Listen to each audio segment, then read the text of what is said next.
ምናምን ሌሎች ሰዎች እንደሚደብራቸው እኔም ፊልም አደረገው ነገር አለና እንዲደብርሽም አልፈልግም። ብችል የትኛውም ሰው በእኔ ደስተኛ እንዲሆን ነው የምፈልገውና አሁን ከዚህም በኋላ ቢሆን አዝነሽም ምንም ማየት አልፈልግም። ግልጹን ስነግርሽ ማለት ነው። አያ እኔ ማለት ከዚህ በኋላ አዝናለሁ ረሳሁት ሁሉ ነገርና ማዝኑላል መሰለኝ።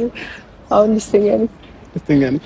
ስለዚህ ምናልባት ጥያቄዎች እስከዛሬ ውስጥሽ ላይ የሚፈጥሩት ነገሮች ካሉ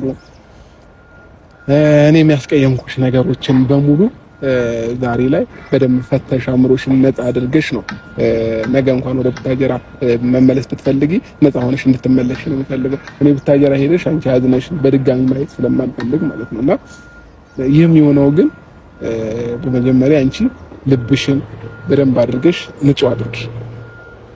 ንጹህ ካላደረግሽ አሁንም ሊደብርሽ ይችላል፣ ልታዝኝ ትችያለሽ። ስለዚህ በምንም አይነት መንገድ እንዳይደብርሽ በቃ አንዳንድ ህይወት እንዲህ ናት። እንግዲህ ቤተሰቦቼ እኛ በምንፈልጋት ሳይሆን ራሷ በፈለገችው ነው የምትመራንና የሰው ልጅ ብዙ ያስባል፣ ያቅዳል፣ ግን እግዚአብሔር ነው ነገሮችን የሚያሳካው ማለት ነው። ይህ ስልሽ ልረብሽሽ ወይንም ውስጥሽን እንዲሰማሽ ፈልጌ አይደለም። ግን በቃ የትኛውም ነገር የሚሆነው በፈጣሪ ነው።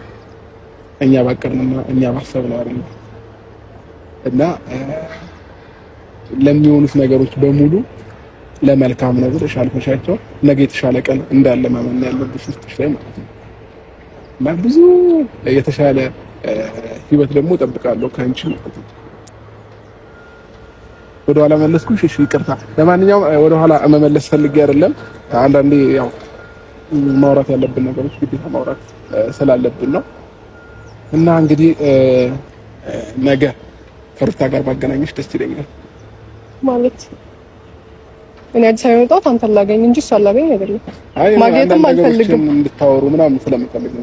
ምን አለ መሰለኝ አንዳንዴ የሁላችንም ህይወት ብጥብጥ ብሎ ከሚቀር ነገሮችን ሰላም እያደረግን ብንሄድ ብዬ ስላሰብኩኝ ነው እሷን ላገናኝሽ ያሰብኩት ማለት ነው።